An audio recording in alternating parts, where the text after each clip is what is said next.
أعوذ بالله من الشيطان الرجيم. بسم الله الرحمن الرحيم. الحمد لله إن الحمد لله نحمده ونستعينه ونستغفره ونعوذ بالله من شرور أنفسنا ومن سيئات أعمالنا من يهده الله فلا مضل له ومن يضلل فلا هادي له وأشهد أن لا إله إلا الله وحده لا شريك له وأشهد أن محمدًا عبده ورسوله. يا أيها الذين آمنوا اتقوا الله حق تقاته ولا تموتن إلا وأنتم مسلمون. يا أيها الناس اتقوا ربكم الذي خلقكم من نفس واحدة وخلق منها زوجها وبث منهما رجالا كثيرا ونساء واتقوا الله الذي تساءلون به والأرحام إن الله كان عليكم رقيبا. يا أيها الذين آمنوا اتقوا الله وقولوا قولا سديدا يصلح لكم أعمالكم ويغفر لكم ذنوبكم ومن يطع الله ورسوله فقد فاز فوزا عظيما. أما بعد فإن خير الحديث كتاب الله وخير الهدي هدي محمد صلى الله عليه وسلم وشر الأمور محدثاتها وكل محدثة بدعة وكل بدعة ضلالة وكل ضلالة في النار. شرح السنہ امام بربہاری رحمہ اللہ کی عظیم الشان تالیف. اس کتاب میں انہوں نے عقیدے کے بہت سے مسائل جمع کر دیے ہیں، لیکن انہوں نے صرف عقیدے کے مسائل پہ اکتفا نہیں کیا بلکہ چند دیگر مسائل بھی ذکر کیے ہیں، اور یہ وہ مسائل ہیں جن کی بہت زیادہ اہمیت ہے. آج ہم مسئلہ نمبر 83 پڑھیں گے. 83 فرماتے ہیں امام بربہاری رحمہ اللہ: والزکاة من الذهب والفضة والتمر والحبوب والدواب على ما قال رسول اللہ صلی اللہ علیہ وسلم. سونے اور چاندی سے زکوٰۃ دی جائے گی، کھجوروں سے اور دیگر جو دانے ہیں ان سے زکوٰۃ دی جائے گی، اور جانوروں سے زکوٰۃ دی جائے گی اس کے مطابق جو بتایا ہے نبی کریم صلی اللہ علیہ وسلم نے.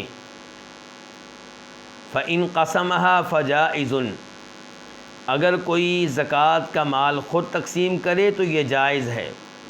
وَإِنْ أَعْطَاهَا الْإِمَامَ فَجَائِزٌ، اور اگر کوئی یہ مال خود تقسیم کرنے کی بجائے حکمران کے حوالے کر دے، بادشاہ کے حوالے کر دے، خلیفہ کے حوالے کر دے تو یہ بھی جائز ہے.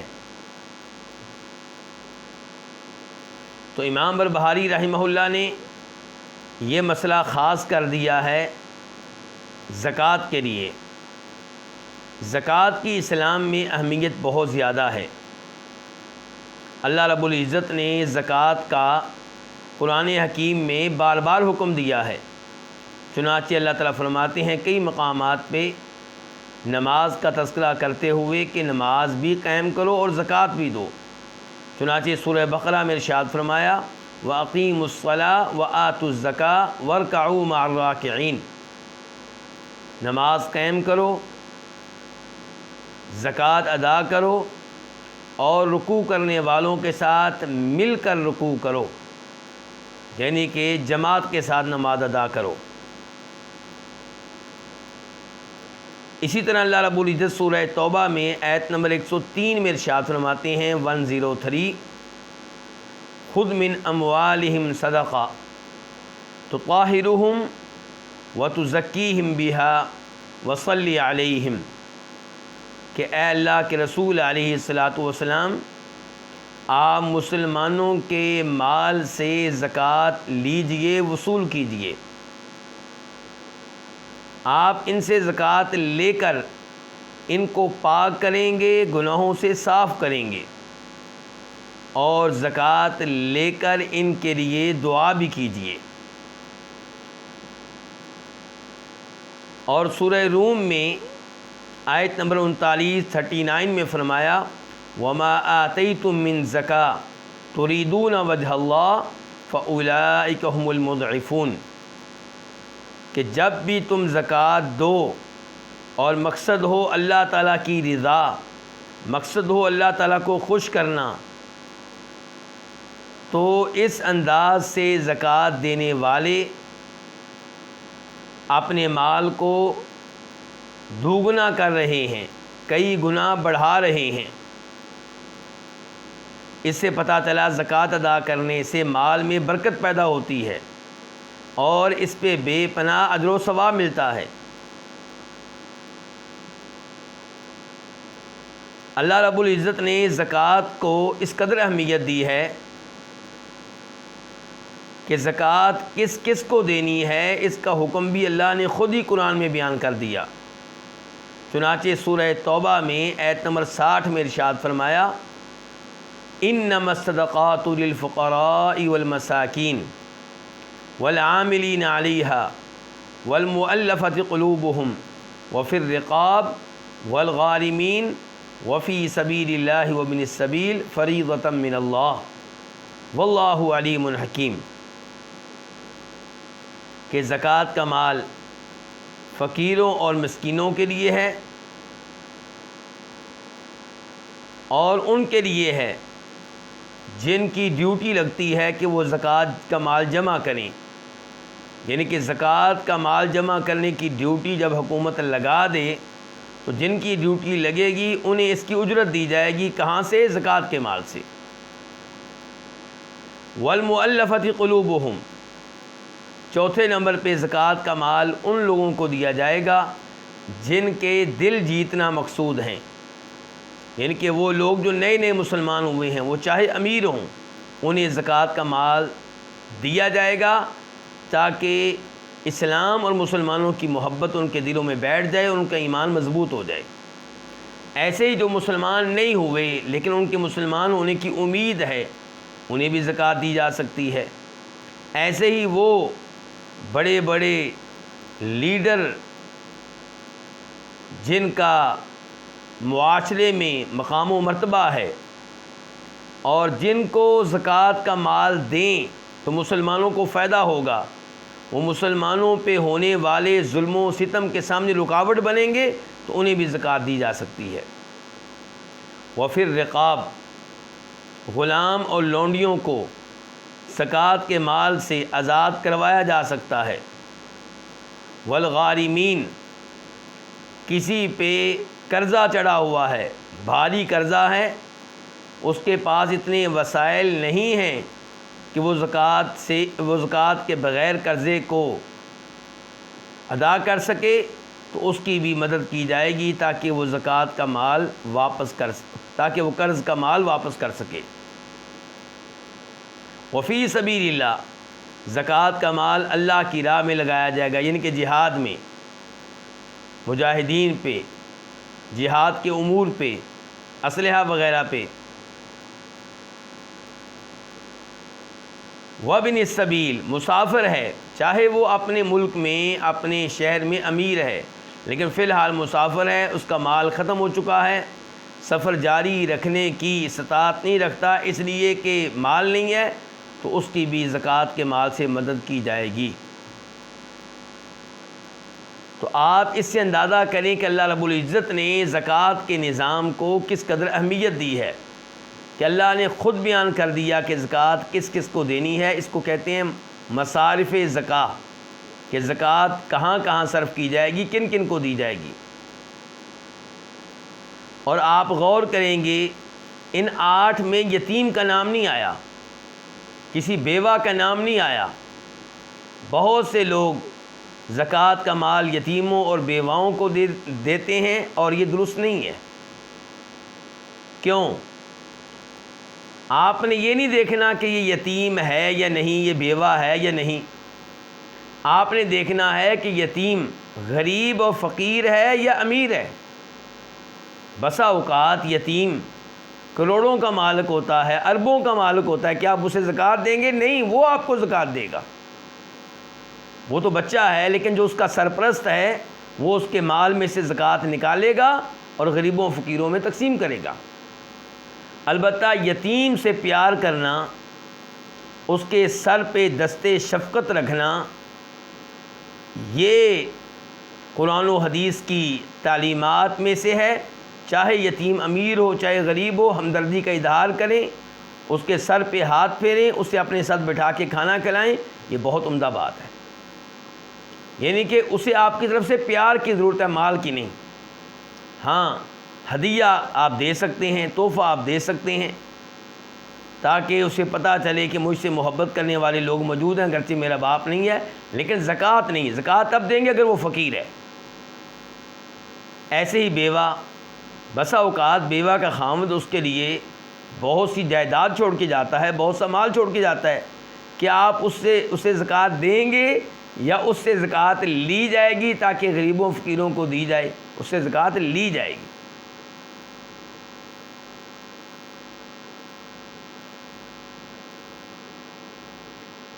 تو امام بربہاری نے زکوٰۃ کا مسئلہ بیان کیا ہے اور کہتے ہیں زکوٰۃ کن کن اموال سے لی جائے گی، دی جائے گی؟ کہتے ہیں من الذهب والفضہ، پہلے نمبر پہ سونا اور چاندی، ان سے زکوٰۃ نکالی جائے گی، دی جائے گی۔ اللہ رب العزت قرآن حکیم میں ارشاد فرماتے ہیں، سورہ توبہ آیت نمبر 34 اور 35، 34 35، والذین یکنزون الذهب والفضة ولا ينفقونها في سبيل الله فبشرهم بعذاب علیم، کہ وہ لوگ جو سونا اور چاندی جمع کر کے رکھتے ہیں، خزانے بنا کر رکھتے ہیں، کس کے؟ سونے اور چاندی کے، اور سونے اور چاندی کو اللہ کی راہ میں خرچ نہیں کرتے، آپ انہیں دردناک عذاب کی خوشخبری سنا دیں۔ یوم یحمی علیہا فی نار جہنم، ایک دن آئے گا جب سونے اور چاندی کو جہنم کی آگ میں گرم کیا جائے گا، فتکوی بہا جباہہم وجنوبہم وظہورہم، اور جو سونے چاندی کو اللہ کی راہ میں خرچ نہیں کرتے تھے، ان کے سونے اور چاندی کو جہنم کی آگ میں گرم کر کے اس کے ساتھ ان کی پیشانیوں کو، ان کی پشتوں کو داغا جائے گا، ان کے پہلوؤں کو داغا جائے گا، اور کہا جائے گا ھذا ما کنزتم لانفسکم، یہ ہے وہ مال، یہ ہے سونا اور چاندی جسے تم جمع کر کے رکھتے رہے، فذوقوا ما کنتم تکنزون، جس مال کو تم کنز بنا کر رکھتے رہے، خزانہ بنا کے رکھتے رہے، جمع کرتے رہے، اسی عذاب کا مزہ چکھو۔ تو یہاں پہ کس کا تذکرہ ہوا ہے؟ سونے اور چاندی کا۔ تو سونے اور چاندی کی زکوٰۃ دی جائے گی، چاہے سونا اور چاندی زیورات کی شکل میں ہو یا زیورات کے بغیر ہو۔ کئی علماء کرام کا یہ فتویٰ ہے کہ زیورات کی شکل میں سونا اور چاندی ہو تو اس میں زکوٰۃ نہیں ہے۔ صحیح بات یہ ہے کہ سونا اور چاندی کسی بھی شکل میں ہو، ان میں زکوٰۃ ہے۔ وہ آیت جو میں نے آپ کے سامنے ابھی تلاوت کی ہے، اس میں اللہ نے ذهب الفضہ کہا ہے، سونا اور چاندی کا ہے، یہ نہیں کہا کہ زیورات کی شکل میں ہو یا نہ ہو۔ عام الفاظ استعمال کیے گئے ہیں، سونا اور چاندی، تو سونے اور چاندی کی زکوٰۃ دی جائے گی، چاہے سونا اور چاندی کسی بھی شکل میں ہو۔ لیکن سونے اور چاندی کا نصاب کیا ہے؟ کتنی مقدار میں سونا اور چاندی ہو تو ان پہ زکوٰۃ واجب ہوگی، یہ سوال ہے۔ تو سونے کا نصاب 85 گرام ہے، 85، یعنی کہ اگر کسی کے پاس 40 گرام سونا ہے تو اس پہ زکوٰۃ نہیں ہے، 50 گرام ہے تو اس کے اوپر زکوٰۃ نہیں ہے۔ زکوٰۃ تب ہوگی، کب ہوگی؟ جب 85 گرام ہو۔ البتہ اگر آپ کے پاس کرنسی بھی پڑی ہوئی ہے، آپ کے پاس مثال کے طور پہ 80 گرام سونا ہے اور 5 گرام سونے کے برابر آپ کے پاس روپے پڑے ہوئے ہیں، کرنسی پڑی ہوئی ہے، ریال پڑے ہوئے ہیں، پاؤنڈ پڑے ہوئے ہیں، ڈالر پڑے ہوئے ہیں، اور دونوں کو ملائیں تو 85 گرام پورے ہو جاتے ہیں، تو زکوٰۃ دی جائے گی۔ لیکن اگر کسی کے پاس 80 گرام سونا ہے اور کرنسی خاص نہیں ہے لیکن چاندی پڑی ہوئی ہے، تو کیا چاندی کو سونے کے ساتھ جمع کیا جائے گا؟ نہیں، ان دونوں کو جمع نہیں کیا جائے گا۔ کیوں؟ کیونکہ شریعت نے سونے کو الگ چیز شمار کیا ہے، چاندی کو الگ چیز شمار کیا ہے، اس کو الگ دن شمار کیا ہے، اس کو الگ دن شمار کیا ہے۔ جیسے زکوٰۃ دیتے ہوئے اونٹوں کو اور بکریوں کو جمع نہیں کیا جائے گا، ایسے ہی سونے اور چاندی کو جمع نہیں کیا جائے گا۔ اگر کسی کے پاس کچھ مقدار سونے کی ہے، کچھ مقدار چاندی کی ہے، دونوں کو جمع کریں تو زکوٰۃ بنتی ہے، نہ جمع کریں تو زکوٰۃ نہیں بنتی، تو یہاں ہم اس کے اوپر زکوٰۃ نہیں ڈالیں گے، یہ نہیں کہیں گے دونوں کو جمع کرو، لیکن کرنسی کو جمع کیا جائے گا، یا سونے کے ساتھ یا چاندی کے ساتھ۔ اگر آپ کے پاس سونا ہے تو سونے کے ساتھ اس کو جمع کریں، اور اگر آپ کے پاس چاندی ہے تو اس کو چاندی کے ساتھ جمع کریں۔ تو سونے کا نصاب کیا ہوا؟ 85 گرام، اور چاندی کا نصاب کیا ہوا؟ 595 گرام۔ 595 گرام اگر چاندی آپ کے پاس ہے تو اس کے اوپر زکوٰۃ واجب ہوگی۔ کرنسی میں زکوٰۃ واجب ہے یا نہیں؟ بالکل کرنسی میں زکوٰۃ واجب ہوگی۔ کرنسی کا حکم سونے چاندی کا حکم ہے۔ تو اب ہم کرنسی میں زکوٰۃ طے کرتے ہوئے سونے کی طرف دیکھیں گے، چاندی کی طرف دیکھیں گے؟ کئی ایک علماء کرام کہتے ہیں کہ ہم سونے کی طرف دیکھیں گے، یعنی کہ اگر کرنسی اتنی ہے جو 85 گرام سونے کے برابر ہے تب کرنسی پہ زکوٰۃ واجب ہوگی، ورنہ واجب نہیں ہوگی۔ اور کچھ علماء کرام کہتے ہیں کہ نہیں، ہم دیکھیں گے کہ کرنسی چاندی کے نصاب کے برابر ہے یا نہیں۔ چاندی کا نصاب کیا بتایا؟ 595 گرام۔ تو اگر 595 گرام کی قیمت کے برابر کرنسی ہے تو اس پہ زکوٰۃ واجب ہوگی۔ اب ان دو اقوال میں سے مضبوط قول کون سا ہے؟ مضبوط قول یہ ہے کہ ہم چاندی کی طرف دیکھیں گے۔ کیوں؟ کیونکہ عام طور پہ احادیث میں چاندی کا نصاب آیا ہے، سونے کا نصاب زیادہ حدیث میں نہیں آیا، ایک آدھ حدیث میں آیا ہے۔ دوسرے نمبر پہ چاندی کے نصاب کی طرف دیکھیں گے تو اس میں فائدہ ہے کس کا؟ فقیر اور مسکین کا۔ اگر سونے کے نصاب کی طرف دیکھیں گے تو اس میں فقیر اور مسکین کا فائدہ نہیں ہے۔ چاندی جو ہے 595 گرام، تو یہ زیادہ مقدار نہیں ہے، اور 85 گرام سونا تو بہت بڑی مقدار ہے۔ تو فقیر کا فائدہ یہ ہے کہ آپ یہ کہیں کہ کرنسی میں نصاب وہ ہوگا جو چاندی کا نصاب ہے۔ چنانچہ اگر 80 گرام 80,000 روپیہ آپ کے پاس موجود ہے تو تقریباً 595 گرام چاندی کے برابر ہو جائے گا۔ لیکن 85 گرام سونے کی طرف دیکھیں گے تو وہ بڑی مقدار ہوگی۔ پھر یعنی کہ سونے کے لحاظ سے دیکھیں گے تو کرنسی میں اتنی جلدی زکوٰۃ واجب نہیں ہوگی۔ تیسرے نمبر پہ چاندی کی طرف کیوں دیکھیں گے؟ اس میں زکوٰۃ دینے والے کا بھی فائدہ ہے۔ وہ کیسے؟ اگر ہم دیکھیں گے چاندی کی طرف تو کرنسی میں زکوٰۃ جلدی واجب ہو جائے گی، تھوڑی سی رقم پہ زکوٰۃ واجب ہو جائے گی، 80,000 روپے پہ زکوٰۃ واجب ہو جائے گی، تو وہ زکوٰۃ دے دے گا، روزے قیامت انشاءاللہ مسئلہ نہیں بنے گا۔ لیکن اگر وہ دیکھتا رہا سونے کی طرف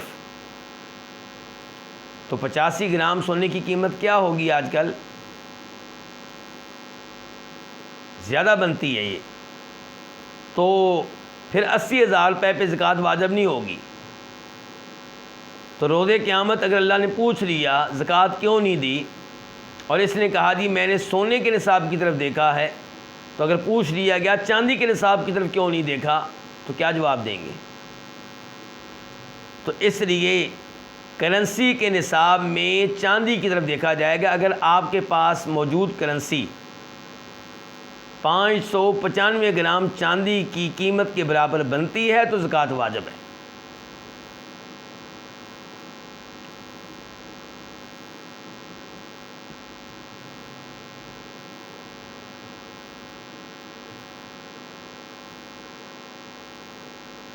نبی علیہ الصلوۃ والسلام سے وہ احادیث ثابت ہیں، ابو داؤد شریف کی احادیث ہیں، جن سے پتہ چلتا ہے کہ زیورات میں بھی زکوٰۃ واجب ہے۔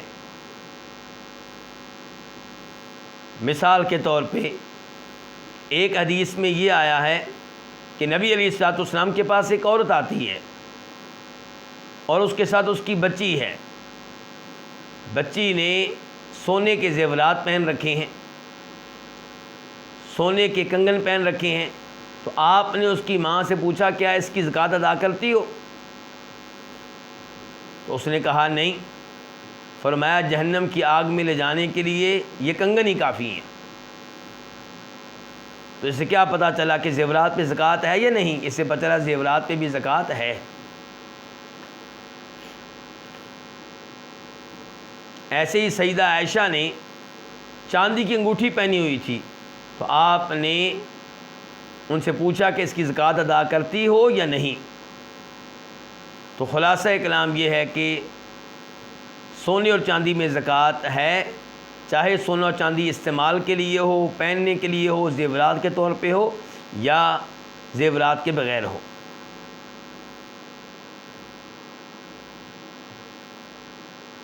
اس کے بعد امام بربہاری نے کہا تھا کھجوروں اور دانوں کی زکوٰۃ بھی دی جائے گی۔ اس کا مطلب یہ ہوا کہ زمین کی پیداوار اس میں سے زکوٰۃ دی جائے گی۔ تو اس بارے میں ہمارے پاس کون سی احادیث ہیں؟ یہ ابو موسیٰ اشعری اور معاذ رضی اللہ عنہ سے روایت ہے کہ نبی علیہ الصلوۃ والسلام نے ارشاد فرمایا لا تأخذوا في الصدقة الا من هذه الاصناف الاربع الشعیر والحنطہ والزبیب والتمر، کہ ان چار اصناف کی زکوٰۃ لو، چار چیزوں میں سے زکوٰۃ لو، جو، گندم، کشمش اور کھجور۔ تو اس سے پتہ چلا کہ غلہ جو ہے اس کی زکوٰۃ بھی ادا کی جائے گی۔ ابو سعید خدری کہتے ہیں نبی علیہ الصلوۃ والسلام نے ارشاد فرمایا لیس فیما دون خمسۃ اوسق صدقہ، 5 وسق سے کم غلے پر زکوٰۃ نہیں ہے۔ یہ بخاری شریف کی حدیث ہے اور اس کا نمبر ہے 1447 1447، اور مسلم شریف میں یہ حدیث ہے اور وہاں پہ اس کا نمبر ہے 979 979۔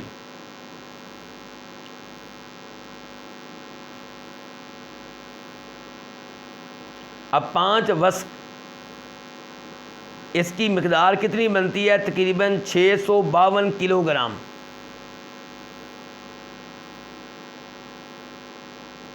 تو 652 کلو گرام جب آپ کی فصل کی پیداوار ہو تو اس میں سے زکوٰۃ ادا کی جائے گی۔ اگر اس سے کم ہو تو پھر زکوٰۃ ادا کرنا ضروری نہیں ہے۔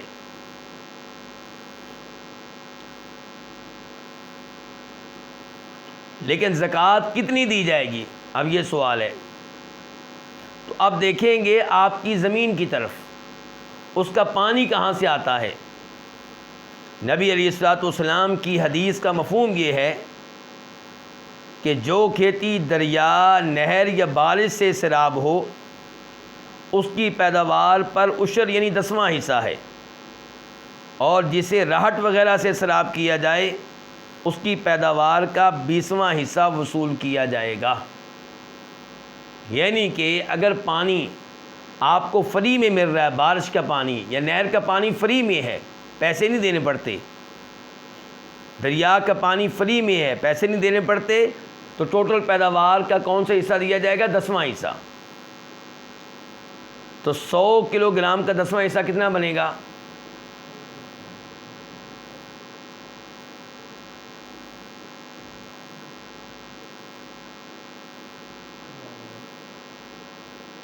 یعنی کہ یہ تقریباً 10 کلو بنے گا، 10 کلو بنے گا۔ اور اگر پانی وہ ہے جس کے اوپر محنت ہوتی ہے یا پیسے لگتے ہیں، تو وہاں پہ 10واں حصہ نہیں بلکہ 20واں حصہ، تو 100 کلو گرام سے پھر کتنے دیں گے؟ 5 کلو۔ دلیل جابر بن عبداللہ کی حدیث ہے، اور یہ حدیث مسلم شریف میں آئی ہے، وہاں پہ اس کا نمبر ہے 981 جابر بن عبداللہ کہتے ہیں کہ فرمایا نبی کریم صلی اللہ علیہ وسلم نے فیما سقط الانہار والغیم العشور وفیما سقی بالثانیۃ نصف العشر، جو کھیتیاں نہروں سے سیراب ہوں یا بارش سے، ان کا عشر یعنی کہ ان میں 10واں حصہ ہے، اور جو اونٹ یا مشین وغیرہ کے ذریعے سے جن کو سیراب کیا جائے ان کا 20واں حصہ ہے۔ شریعت دیکھتی ہے پانی کی طرف، پانی آپ کو فری ملتا ہے یا پیسے لگتے ہیں اس پہ، پانی آپ کو آسانی سے ملتا ہے یا اس کے اوپر محنت صرف ہوتی ہے۔ جہاں پانی بالکل فری ہے، کوئی محنت نہیں، کوئی مشقت نہیں، وہاں پہ ٹوٹل پیداوار کا کتنا حصہ دیں گے؟ 10واں حصہ۔ اور جہاں پہ آپ کے پیسے لگتے ہیں پانی پہ یا محنت صرف ہوتی ہے، وہاں پہ ٹوٹل پیداوار کا 20واں حصہ۔ لیکن یہ تب ہے جب آپ کی ٹوٹل پیداوار 652 کلو گرام سے زیادہ ہو۔ اگر 652 کلو گرام سے ٹوٹل پیداوار کم ہے تو اس کے اوپر سرے سے کوئی زکوٰۃ نہیں ہے۔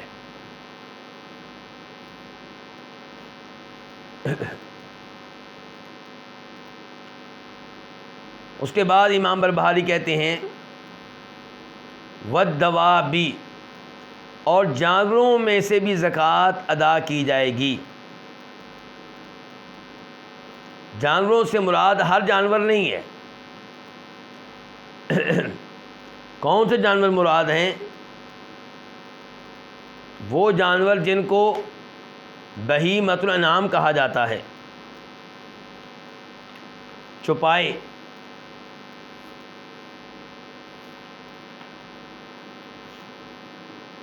اور ان کا نصاب کیا ہوگا؟ جانوروں کی کتنی مقدار ہو تو زکوٰۃ واجب ہوگی؟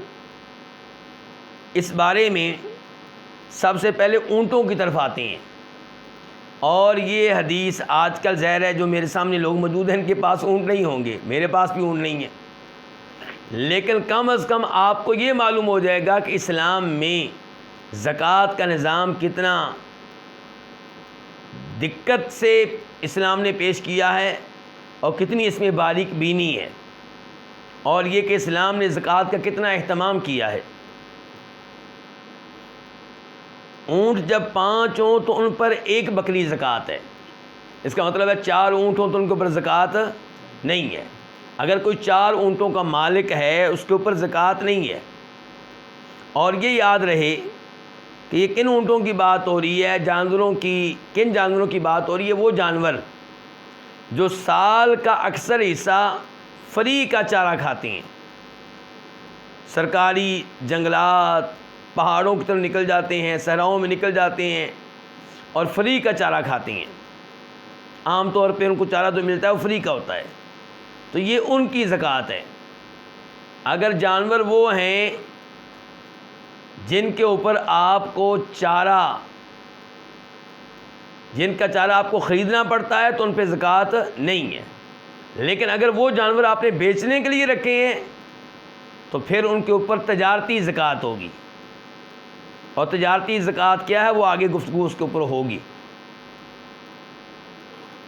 تو اونٹ جب 5 ہوں تو ان پر 1 بکری زکوٰۃ ہے، اور 1 اونٹ جو ہے اس کی قیمت کیا ہوگی؟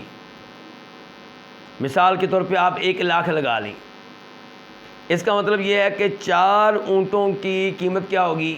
4 لاکھ۔ تو 4 لاکھ تک اسلام آپ سے زکوٰۃ کا مطالبہ نہیں کر رہا، کیونکہ 4 اونٹوں کا مالک یہ تو نارمل آدمی ہے، لیکن جب 5 ہو جائیں تو اب شریعت کہتی ہے کہ تمہیں سال کے بعد صرف 1 بکری زکوٰۃ کے طور پہ دینا ہوگی۔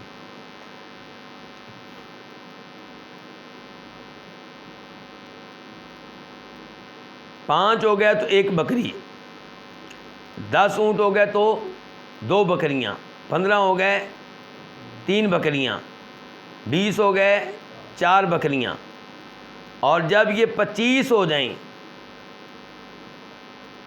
تو پھر 1 بنت مخاض۔ کیا مطلب ہے بنت مخاض کا؟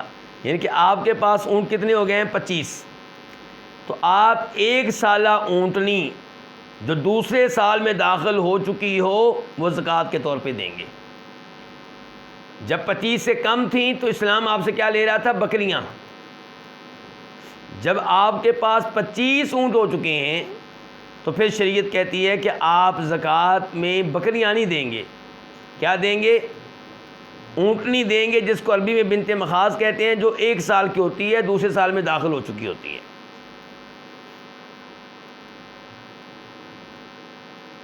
اور اگر آپ کے پاس اونٹ ہو گئے 36 تو پھر آپ 1 بنت لبون دیں گے۔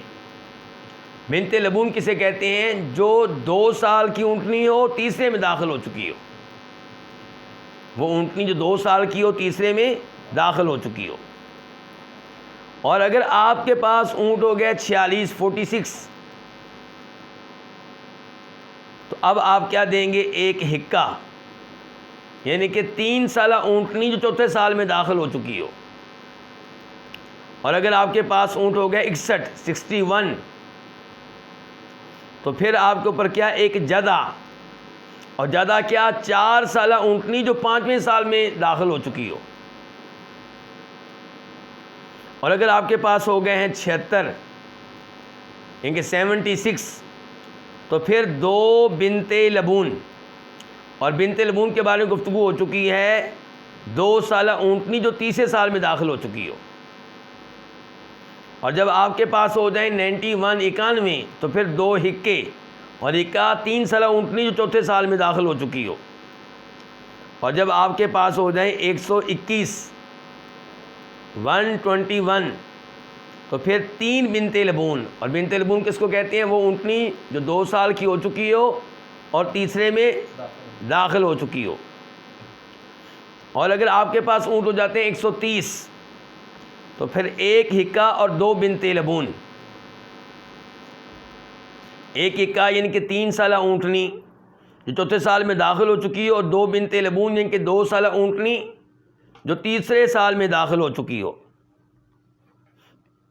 اور اگر 140 اونٹ ہو جائیں تو 2 حکے اور 1 بنت لبون، 150 ہو جائیں تو 3 حکے، 160 ہو جائیں تو 4 بنت لبون، اسی طرح چلتے رہیں۔ 200 اونٹ ہو گئے تو 4 حکے یا 4 بنت لبون۔ تو اندازہ کریں اسلام نے کتنا باریک نظام پیش کیا ہے، کس کے لیے؟ زکوٰۃ کے لیے۔ اب آپ گائیوں کی طرف آ جائیں۔ گائیں جب 30 کی تعداد میں ہوں، اس سے پہلے آپ یہ کہیں 29 کی تعداد میں ہوں گائیاں، تو کوئی زکوٰۃ نہیں ہے۔ جب 30 کی تعداد میں ہوں تو ان پر 1 عدد 1 سالہ بچڑا یا بچڑی کی ادائیگی لازم ہے۔ 40 ہوں تو ان پر 2 دانتا یعنی کہ 2 سالہ بچڑا یا بچڑی واجب ہے، اور اسی حساب سے آگے زکوٰۃ واجب ہوگی۔ جو اونٹوں کی زکوٰۃ ہے اس کی تفصیلات دیکھنی ہو تو آپ بخاری شریف حدیث نمبر 1454 1454، اور گائیوں کی زکوٰۃ جو ہے، گائیوں کی، بھینسوں کی، وہ ابو داؤد شریف حدیث نمبر 1576 1576۔ اب آ جائیں آپ بکریوں کی طرف۔ 40 بکریاں ہوں تو ان کی زکوٰۃ 1 بکری ہے، اس کا مطلب 39 بکریاں ہوں 39، کوئی زکوٰۃ نہیں ہے۔ جب 40 ہو جائیں تو پھر اسلام کہتا ہے 1 بکری زکوٰۃ کے طور پہ آپ دیں گے۔ 120 بکریوں تک 1 ہی بکری دینی ہے۔ اگر آپ کے پاس 40 اوپر 50 ہیں، 60 ہیں، 70 ہیں، 80 ہیں، 90 ہیں، 100 ہے، زکوٰۃ میں کیا ہوگی؟ 1 ہی بکری۔ مگر جب یہ تعداد 121 ہو جائے 121 تو پھر 2 بکریاں ہو جائیں گی، اور 130 یعنی کہ 130 اس میں کتنی بکریاں؟ 2 ہی۔ 150 2 ہی، 160 2 ہی، 170 2 ہی، 180 2 ہی، 200 تک 200 تک 2 بکریاں۔ جب 201 ہو جائیں 201 تو پھر 3 بکریاں دیں گے آپ۔ جب 301 ہو جائیں تو 4 بکریاں۔ تو اس حساب سے پھر ہر 100 کے اوپر 1 بکری زکوٰۃ واجب ہوگی۔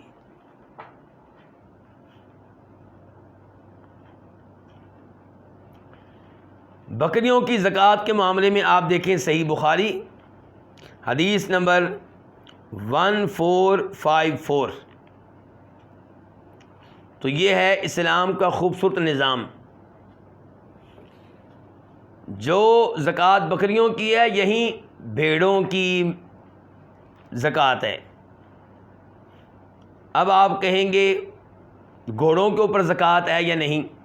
تو جواب یہ ہے کہ گھوڑوں کے اوپر کوئی زکوٰۃ نہیں ہے، لیکن اگر آپ نے گھوڑے رکھے ہوئے ہیں بیچنے کے لیے، تجارت کے لیے، کاروبار کے لیے، اور ان کی قیمت چاندی کے نصاب کے برابر ہو جائے تو زکوٰۃ واجب ہوگی۔ چاندی کے نصاب کیا ہے آپ جان چکے ہیں، 595 گرام۔ تو 595 گرام کی جو قیمت ہے وہ روپے میں آپ بازار سے معلوم کر لیں۔ اس قیمت کے برابر جب آپ کے وہ گھوڑے ہو جائیں جو بیچنے کے لیے، کاروبار کے لیے، تو ان کے اوپر زکوٰۃ ہوگی، ورنہ گھوڑوں کے اوپر کوئی زکوٰۃ نہیں، گدھوں کے اوپر ورنہ کوئی زکوٰۃ نہیں۔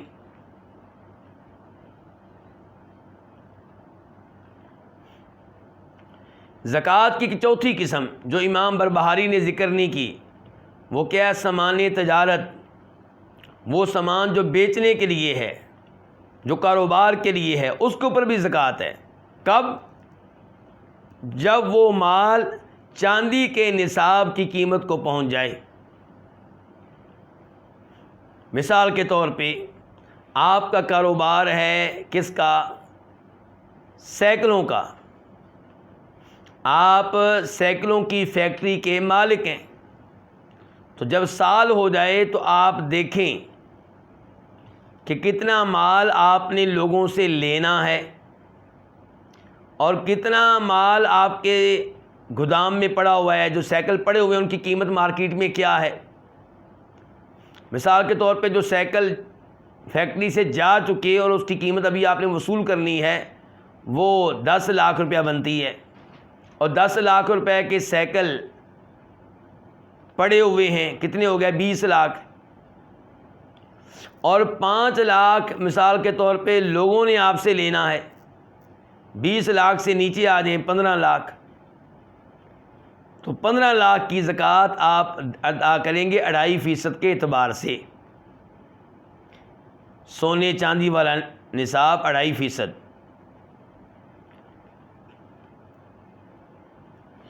جو بھی چیز بیچنے کے لیے، کاروبار کے لیے ہے، اس میں زکوٰۃ ہے۔ اب مثال کے طور پہ آپ کی فیکٹری ہے سائیکلوں کی، اس میں پنکھے بھی لگے ہوں گے، اے سی بھی لگے ہوں گے، تو اے سی کے اوپر زکوٰۃ نہیں، کیونکہ اے سی بیچنے کے لیے نہیں ہے، وہ تو استعمال کرنے کے لیے ہے۔ آپ کی فیکٹری میں، شاپ میں پنکھے پڑے ہوں گے، اس میں اور کئی چیزیں آپ کے استعمال کے لیے پڑی ہوں گی، ان کے اوپر کوئی زکوٰۃ نہیں ہے۔ زکوٰۃ میں اسی مال کو شمار کیا جائے گا جو بیچنے کے لیے ہے، جو کاروبار کے لیے، جو بیع کے لیے ہے۔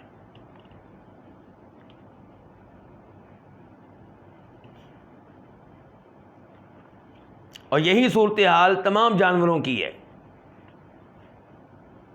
کہ اونٹوں کی، گائیوں کی، بکریوں کی زکوٰۃ بتا دی گئی، اور ان میں بھی زکوٰۃ تب ہے، میں بتا چکا ہوں، جب ان کا چارہ فری کا ہو، سال کے اکثر حصے میں چارہ فری کا ہو، اور اگر چارہ خریدنا پڑتا ہے تو ان میں کوئی زکوٰۃ نہیں ہے، لیکن اگر بیچنے کے لیے ہے پھر زکوٰۃ ہے، چاہے چارہ خریدنا پڑتا ہو۔ وہ گائیاں، وہ بھینسیں جو آپ نے رکھے ہیں، جن کو آپ نے رکھا ہے دودھ پینے کے لیے، بیچنے کے لیے نہیں، اور چارہ بھی خود ڈالتے ہیں تو ان کے اوپر کوئی زکوٰۃ نہیں ہے، چاہے آپ کی بھینسیں، چاہے آپ کی بکریاں کتنی ہو جائیں، 1000 ہو جائیں، گاڑیاں اپنے استعمال کے لیے جتنی بھی ہوں کوئی زکوٰۃ نہیں ہے، بیچنے کے لیے ہوں گی تو پھر زکوٰۃ ہوگی۔ آپ کے اپنے گھر ہیں، 20 ہیں، 25 ہیں، کوئی زکوٰۃ نہیں ہے۔ جب اپنے استعمال کے لیے ہیں یا کرائے پہ چڑھانے کے لیے تب بھی زکوٰۃ نہیں ہے۔ کرائے پہ چڑھانے کے لیے کوئی بھی شاپ ہو، کوئی بھی گاڑی ہو، اس کے اوپر زکوٰۃ نہیں ہوتی، لیکن وہ کرایہ جو آپ لے رہے ہیں اگر وہ آپ استعمال نہیں کرتے بلکہ جمع کرتے ہیں، ذخیرہ کرتے ہیں، تو پھر ظاہر ہے کہ سال کے بعد جو بھی مال آپ کے پاس پڑا ہوا ہے اس کے اوپر زکوٰۃ ہوگی اگر وہ چاندی کے نصاب کو پہنچ رہا ہے۔ اور اگر کرایہ آپ ساتھ ساتھ کھا رہے ہیں، آپ کے گھر میں استعمال ہو رہا ہے، تو چاہے مکان کا کرایہ ہو، چاہے دکانوں کا کرایہ ہو، چاہے گاڑی کا کرایہ ہو، ان کے اوپر کوئی زکوٰۃ نہیں ہوتی۔ تجارت کی چیزوں کے اوپر، وہ چیزیں جو بیچنے کے لیے ان کے اوپر زکوٰۃ ہے، اس کی کیا دلیل ہے؟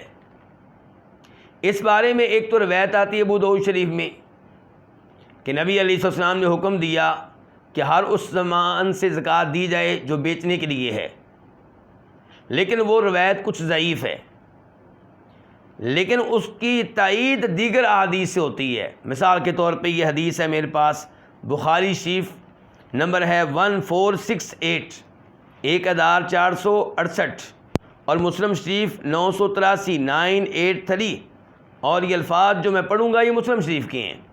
جناب ابو ہریرہ کہتے ہیں کہ نبی کریم صلی اللہ علیہ وسلم نے جناب عمر فاروق کو بھیجا زکوٰۃ لینے کے لیے، تو کہا گیا، یعنی کہ اللہ کے رسول علیہ السلام کو رپورٹ پیش کی گئی، آپ کو بتایا گیا کہ ابن جمیل نے زکوٰۃ نہیں دی، دوسرے نمبر پہ خالد بن ولید نے بھی زکوٰۃ نہیں دی رضی اللہ تعالیٰ عنہ، تیسرے نمبر پہ عباس یعنی کہ اللہ کے رسول علیہ السلام کی چچا نے بھی زکوٰۃ نہیں دی۔ تو آپ علیہ السلام نے کہا جہاں تک تعلق ہے ابن جمیل کا، تو چونکہ وہ غریب تھا اللہ نے اس کو امیر کر دیا، مال دے دیا، تو اس انداز سے یعنی کہ زکوٰۃ نہ دے کر وہ کیا کر رہا ہے، اللہ تعالیٰ سے انتقام لے رہا ہے، بدلہ لے رہا ہے کس چیز کا، کہ اللہ نے اس کو مالدار کر دیا ہے۔ گویا کہ آپ یہ کہنا چاہتے ہیں چاہیے یہ تھا کہ مال ملنے کے بعد اللہ کا شکر ادا کرتا، زکوٰۃ پابندی سے دیتا، لیکن پہلے غریب تھا، اب اللہ نے مالدار کر دیا، زکوٰۃ دینے کی بجائے زکوٰۃ سے بھاگ رہا ہے، یعنی کہ اللہ کی نعمتوں کا اس انداز سے بدلہ چکا رہا ہے۔ اور جہاں تک تعلق ہے خالد کا، فرمایا فَإِنَّكُمْ تَظْلِمُونَ خَالِدًا، تم لوگ خالد سے زکوٰۃ مانگ کر خالد پہ ظلم کر رہے ہو۔ کیوں؟ قَدْ احْتَبَسَ أَذْرَاعَهُ وَأَعْتَادَهُ فِي سَبِيلِ اللَّهِ، اس نے اپنی ساری زریں اور سارا لڑائی کا ساز و سامان اللہ کی راہ میں وقف کر دیا ہے۔ جو چیز اللہ کی راہ میں وقف کر دی جائے اس میں زکوٰۃ نہیں ہوتی۔ مثال کے طور پہ کوئی آدمی اپنا مکان، اپنی دکانیں اللہ کی راہ میں وقف کر دیتا ہے کہ اللہ کے لیے ہیں، اور جو آمدن آئے گی میں مسجد کو دوں گا، بیواؤں کو دوں گا، یتیموں کو دوں گا، تو اب اس میں زکوٰۃ نہیں ہوگی کیونکہ مال پہلے اللہ کے لیے۔ تو فرمایا خالد بن ولید نے جب اپنی زریں اور اپنا لڑائی کا سامان اللہ کی راہ میں وقف کر دیا ہے تو زکوٰۃ کس بات کی؟ اس سے کیا پتہ چلا کہ اگر خالد بن ولید نے اس مال کو وقف نہ کیا ہوتا تو پھر زکوٰۃ واجب ہوتی یا نہ ہوتی؟ واجب ہوتی۔ کیوں؟ کیونکہ یہ سامان تجارت بن جاتا۔ اس سے پتہ چلا کہ سامان تجارت میں زکوٰۃ ہے، ساز و سامان میں زکوٰۃ ہے، اس سامان میں جو بیچنے کے لیے ہے، چاہے وہ اینکیں ہوں، چاہے وہ کتابیں ہوں، چاہے وہ پنکھے ہوں، چاہے وہ کرسیاں ہوں، جس چیز کو بھی آپ نے رکھا ہوا ہے بیچنے کے لیے اس پہ زکوٰۃ ہے۔ چاہے آپ کے پلاٹ ہوں، جو پلاٹ آپ نے بیچنے کے لیے رکھے ہوئے ہیں ان کے اوپر زکوٰۃ ہے۔ ہر سال آپ دیکھیں گے کہ ان کی مارکیٹ ویلیو کیا ہے، مارکیٹ میں قیمت کیا ہے، جو قیمت بنے اس کے اوپر آپ زکوٰۃ دیں گے۔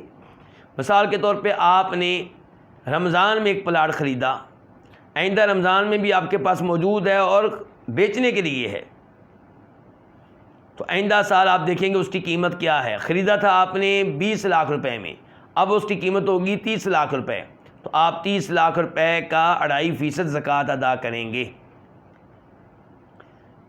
پھر اگلا رمضان آ گیا، پلاٹ اب بھی موجود ہے اور اب بھی آپ کی نیت بیچنے کی ہے، اب دیکھیں گے اس کی مارکیٹ ویلیو کیا ہے، پتہ چلا مارکیٹ ویلیو اس کی کم ہو چکی ہے، اب اس کی مارکیٹ ویلیو 25 لاکھ ہے تو 25 لاکھ کی زکوٰۃ ادا کریں گے، اور اگر پتہ چلا بڑھ گئی ہے تو جو مارکیٹ ویلیو بنتی ہے اس میں سے زکوٰۃ آپ ادا کریں گے۔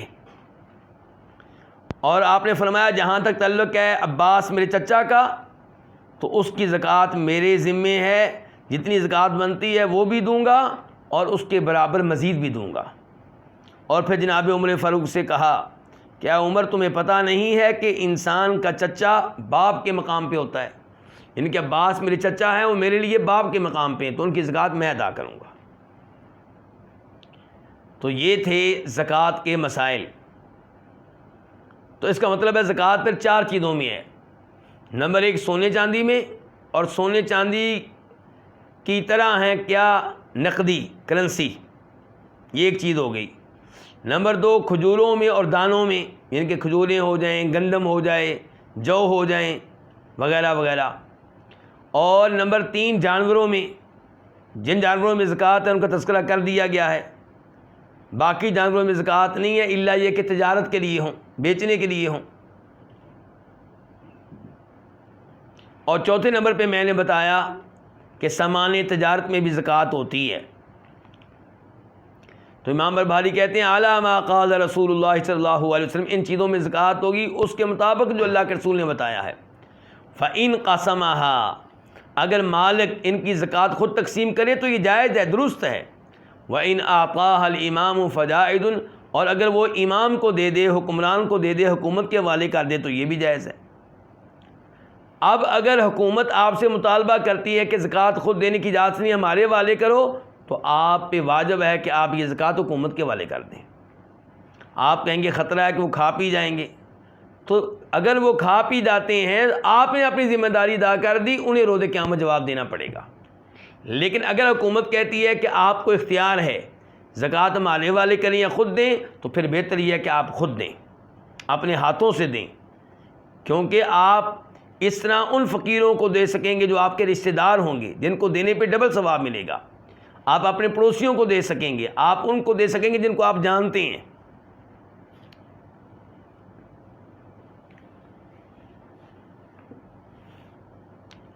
اس کے بعد مسئلہ نمبر 84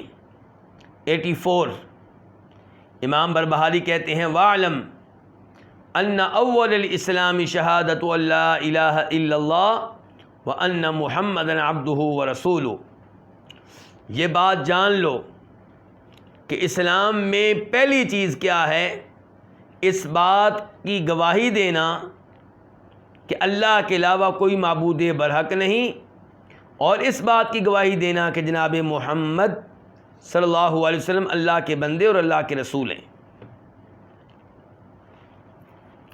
اس عبارت سے پتہ چلا کہ اسلام کے جو پلرز ہیں، اسلام کے جو ستون ہیں، اسلام کے ارکان جو ہیں، ان میں سے پہلا رکن، بنیادی رکن وہ کیا ہے؟ شہادتین، توحید و رسالت کا اعتراف کرنا، اقرار کرنا، اس بات کو مان لینا کہ اللہ کے علاوہ کوئی معبود برحق نہیں اور جناب محمد اللہ کے بندے اور اللہ کے رسول ہیں صلی اللہ علیہ وسلم۔ اگر کوئی آدمی نماز پڑھتا ہے، زکوٰۃ دیتا ہے، روزے رکھتا ہے، دیگر خیر کے کام کرتا ہے، لیکن توحید کے اوپر نہیں ہے، شرک کا ارتکاب کرتا ہے، یا جناب محمد صلی اللہ علیہ وسلم کو رسول نہیں مانتا، جتنے بھی خیر کے کام کر لے قابل قبول نہیں ہے۔ امام مسلم روایت کرتے ہیں جناب ابو ہریرہ رضی اللہ تعالیٰ عنہ سے فرمایا نبی کریم صلی اللہ علیہ وسلم نے، جس یہودی عیسائی نے میرے بارے میں سن لیا، یعنی کہ سن لیا کہ کوئی محمد نامی شخص آئے تھے اور ان کا دعویٰ تھا کہ وہ رسول ہیں، نبی ہیں، تو جس نے میرے بارے میں سن لیا پھر میرے اوپر ایمان نہ لایا وہ جہنم میں جائے گا۔ آپ کو نبی رسول مانے بغیر نمازوں کا کوئی فائدہ نہیں، حج کرنے کا کوئی فائدہ نہیں، تلاوت کرنے کا کوئی فائدہ نہیں، بیواؤں یتیموں پہ خرچ کرنے کا کوئی فائدہ نہیں، مساجد بنانے کا کوئی فائدہ نہیں۔ اسی طرح اللہ رب العزت کو تنہا عبادت کا حقدار سمجھے بغیر کسی بھی کام کا، عمل کا کوئی فائدہ نہیں۔ اسی لیے آپ علیہ الصلوۃ والسلام نے کہا تھا معاذ بن جبل سے، جیسا کہ عبداللہ بن عباس فرماتے ہیں، بخاری شریف کی حدیث ہے، نمبر ہے اس کا 1458 1458 اور مسلم شریف میں اس کا نمبر ہے 19۔ آپ نے کہا تھا جناب معاذ بن جبل کو یمن کا گورنر بنا کر بھیجتے ہوئے کہ انک تأتی قوما من اہل الکتاب، کہ معاذ آپ یہودیوں عیسائیوں کے پاس جا رہے ہیں، ان کے پاس جا رہے ہیں جن کو اللہ کی کتاب تورات و انجیل ملی تھی، تو آپ نے سب سے پہلے انہیں اس بات کی دعوت دینی ہے کہ وہ مان لیں کہ اللہ کے علاوہ کوئی معبود برحق نہیں، اور یہ مان لیں کہ محمد اللہ کے بندے اور اللہ کے رسول ہیں صلی اللہ علیہ وسلم۔ اگر وہ اس بات کا اقرار کریں، اعتراف کریں، اس کی شہادت دیں، پھر ان سے نماز پڑھنے کا مطالبہ کرنا ہے۔ اگر وہ مان لیں پھر زکوٰۃ کا مطالبہ کرنا ہے۔ تو پہلا نمبر کس کا؟ پھر شہادتین کا۔ اور لا الہ الا اللہ کی شہادت دینا، اس کا مطلب کیا ہے؟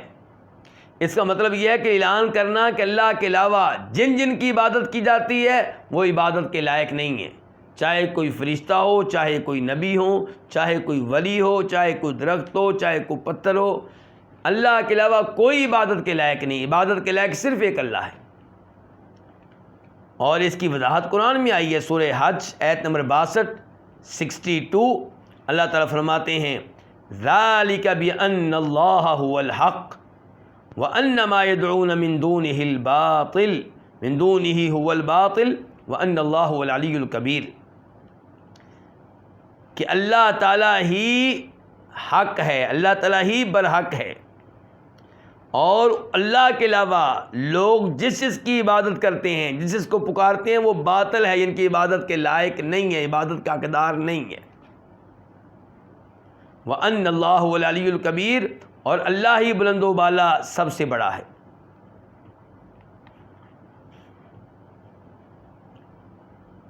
تو اس آیت نے بتا دیا کہ لا الہ کا مطلب، لا الہ الا اللہ کا مطلب کیا ہے؟ کہ لا الہ حق الا اللہ، لا الہ بحق الا اللہ، کہ اللہ کے علاوہ کوئی معبود برحق نہیں۔ اللہ کے علاوہ معبود بہت ہیں، اللہ کے علاوہ معبود بہت ہیں۔ معبود کس کو کہتے ہیں؟ جس کی عبادت کی جائے۔ تو اللہ کے علاوہ جن کی عبادت ہو رہی ہے وہ بہت ہیں۔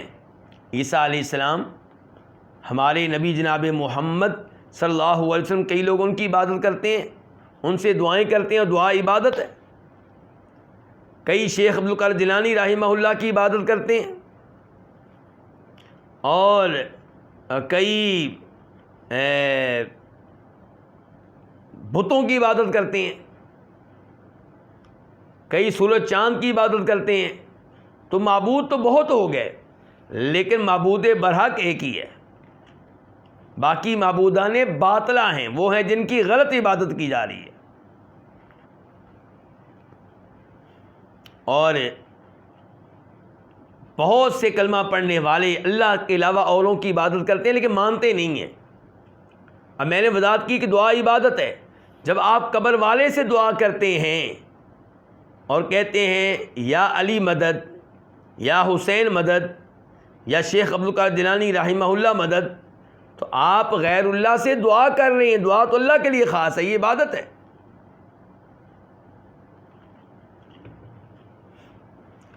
دوسرے نمبر پہ آپ نے کیا کہا؟ اس بات کا بھی اقرار کرنا ہے، اس بات کی بھی شہادت دینی ہے کہ جناب محمد اللہ کے بندے اور اللہ کے رسول ہیں صلی اللہ علیہ وسلم۔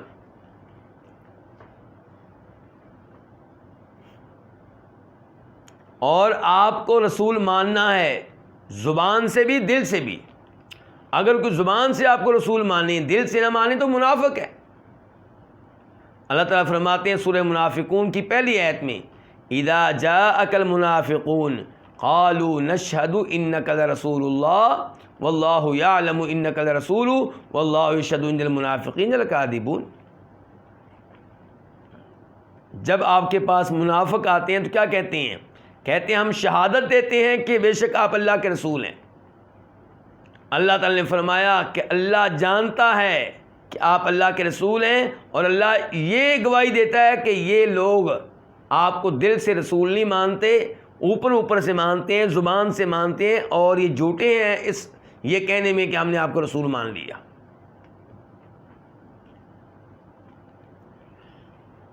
تو پکا سچا مسلمان وہ ہے جو توحید پہ بھی کاربند ہو، شرک سے بچے، اور دل و جان سے آپ کو کیا مانے؟ اللہ کا رسول، بلکہ آخری رسول مانے۔ جب آپ کہتے ہیں کہ میں جناب محمد کو اللہ کا بندہ، اللہ کا رسول مانتا ہوں، تو آپ کو رسول ماننے کا مطلب کیا ہے؟ اس کے تقاضے کیا ہیں؟ طاعتہ فیما امر، آپ کو رسول مان لینے کا پہلا تقاضا یہ ہے کہ اللہ کے رسول جو بھی آرڈر دیں اس کی تعمیل کی جائے، جو بھی آپ نے کہہ دیا اسے آنکھیں بند کر کے مان لیا جائے۔ ہاں آپ کو یہ حق حاصل ہے کہ آپ تحقیق کریں، پڑتال کریں کہ اللہ کے رسول نے یہ آرڈر دیا بھی ہے یا کہ نہیں دیا، یہ حدیث ثابت ہے کہ نہیں ہے۔ جب ثابت ہو جائے آنکھیں بند کر کے اسے مان لیں۔ نمبر 2، تصدیقہ فیما اخبر، آپ کو رسول ماننے کا دوسرا تقاضا یہ ہے کہ اللہ کے رسول نے جو بھی باتیں بتائی ہیں، ماضی کی، حال کی، مستقبل کی، سب باتوں کو درست مانا جائے، سچا مانا جائے، اس میں شک نہ کیا جائے۔ آپ نے کہا دجال آئے گا، یقین رکھا جائے کہ دجال آئے گا، اور وہ بات آپ نے حقیقتاً بیان کی ہے، مجازن نہیں، وہ واقعی ایک انسان ہوگا اور وہ آئے گا، لوگوں کو فتنے میں مبتلا کرے گا۔ آپ نے علیہ السلام نے بتا دیا کہ عیسیٰ علیہ السلام اوپر ہیں، زندہ ہیں، فوت نہیں ہوئے، اس پہ ایمان لایا جائے۔ آپ نے بتا دیا عیسیٰ علیہ السلام قیامت کے قریب نزول فرمائیں گے، اتریں گے، دجال کو قتل کریں گے، اس پہ ایمان لایا جائے۔ آپ نے بتایا کہ نوح علیہ السلام بطور نبی آئے، آدم علیہ السلام آئے، ابراہیم علیہ السلام آئے، ان تمام باتوں میں اللہ کے رسول علیہ السلام کو سچا مانا جائے، اور آپ کی ان احادیث پہ اور باتوں پہ اور فرامین پہ یقین رکھا جائے۔ تیسرے نمبر پہ آپ کو رسول ماننے کا مطلب یہ ہے وَاجْتِنَابُ مَا نَهَىٰ عَنْهُ وَزَجَرَ، جس چیز سے آپ نے منع کر دیا، جس کو آپ نے ممنوع قرار دے دیا، حرام قرار دے دیا، اس سے دور رہا جائے۔ کسی ایسے کام کے قریب نہ جائیں جس کو آپ نے ممنوع قرار دیا ہے۔ مثال کے طور پہ داڑھی مونڈنے کی اجازت نہیں ہے، آپ نے اس کو ممنوع قرار دیا ہے، تو داڑھی مونڈنے کے قریب بھی نہ جائیں۔ شلوار ٹخنوں سے نیچے لٹکانے کو آپ نے ممنوع اور غلط قرار دیا ہے، آپ اس عمل کے قریب بھی نہ جائیں۔ شراب پینے کو، بدکاری کرنے کو اسلام نے حرام قرار دیا ہے، انسان ان چیزوں کے قریب بھی نہ جائے۔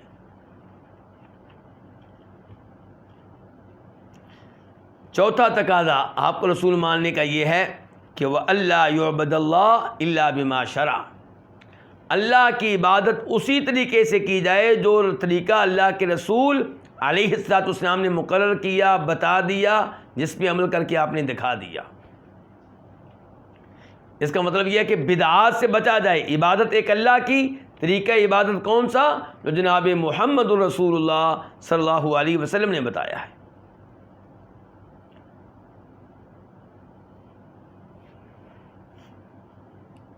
مسئلہ نمبر 85 وَأَنَّمَا قَالَ اللَّهُ كَمَا قَالَ وَلَا خُلْفَ لِمَا قَالَ وَهُوَ عِنْدَ مَا قَالَ، اور اس بات پہ بھی یقین رکھیں کہ جو اللہ نے کہا ہے وہ ویسے ہی ہے جیسے اللہ نے کہہ دیا، اور اس کی خلاف ورزی نہیں ہوگی جو اللہ نے کہہ دیا، وعدہ خلافی نہیں ہوگی اس بات میں جو اللہ نے کہہ دی،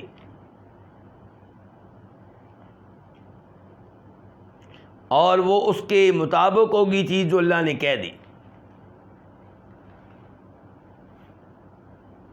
یہاں سے ہمیں کیا سبق ملا؟ کہ اللہ کی ایک ایک بات میں اللہ کو سچا مانا جائے،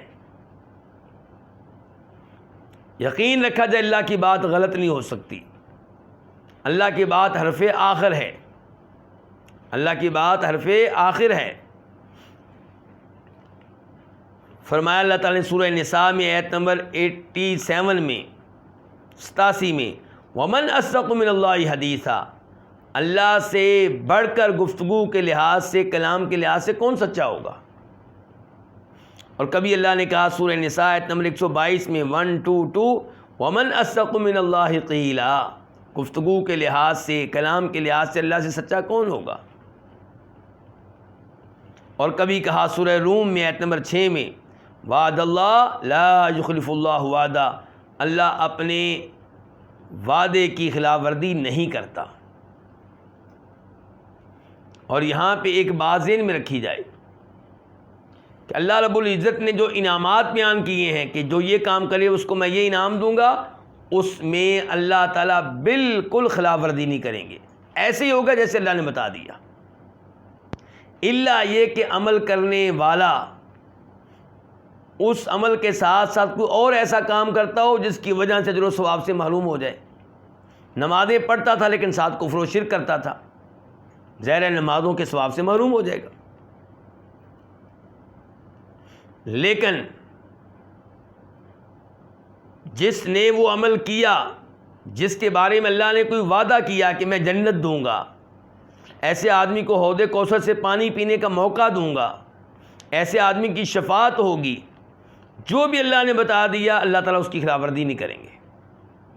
لیکن جہاں تک تعلق ہے وعید کا، وارننگ کا، جو اللہ نے سزائیں بیان کی ہیں، یہ سزائیں اگر کافروں کے لیے بیان کی گئی ہیں، مشرکین کے لیے، تو ان کو ویسے ہی ملیں گی جیسے اللہ نے بتا دی، اور اگر یہ سزائیں بیان کی گئی ہیں مسلمانوں کے لیے کہ تھا مسلمان لیکن یہ کبیرہ گناہ کیا اس لیے سزا ملے گی، وہ کبیرہ گناہ کیا اس لیے سزا ملے گی، تو یہاں پہ ممکن ہے کہ اللہ تعالیٰ معاف کر دیں۔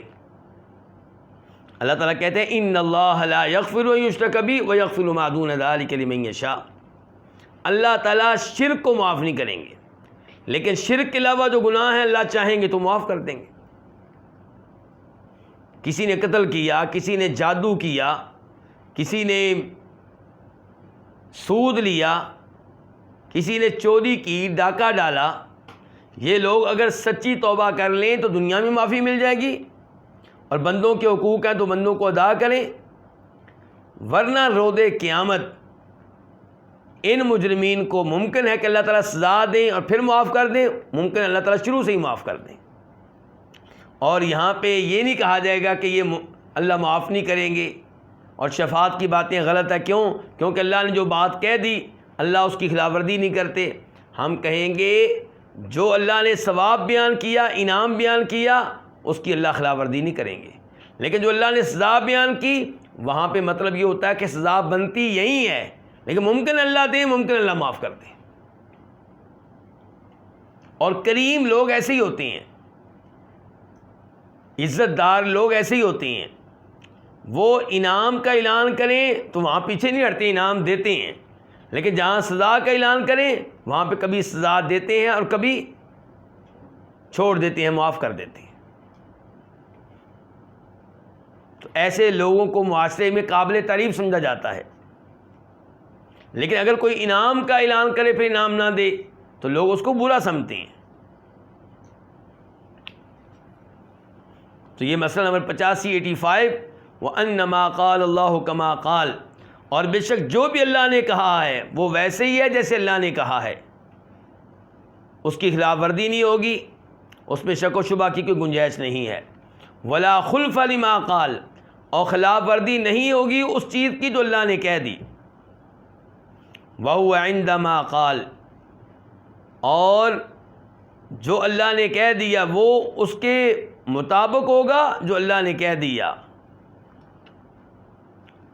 تو خلاصہ کلام یہ اس مسئلے کا کہ اللہ تعالیٰ کی گفتگو سچی، حق، اور اس میں کسی قسم کا شک و شبہ کرنے کی کوئی گنجائش نہیں ہے۔ جو اللہ کی باتوں میں شک و شبہ کرے گا وہ ایمان کی دولت سے معلوم ہو جائے گا۔ ہمارا ایمان ہے کہ اللہ تعالیٰ ہر بات میں سچے، اللہ تعالیٰ کی ہر بات حقیقت، اللہ تعالیٰ کی ہر بات برحق، اور ہم اللہ کی ہر بات پہ ایمان رکھتے ہیں اور اس کی تائید کرتے ہیں، تصدیق کرتے ہیں۔ اللہ رب العزت سے دعا ہے کہ اللہ تعالیٰ ہمیں قرآن و حدیث سمجھنے کی اور صحیح عقائد کو سیکھنے کی توفیق عنایت فرمائے۔ وآخر دعوانا الحمد للہ رب العالمین۔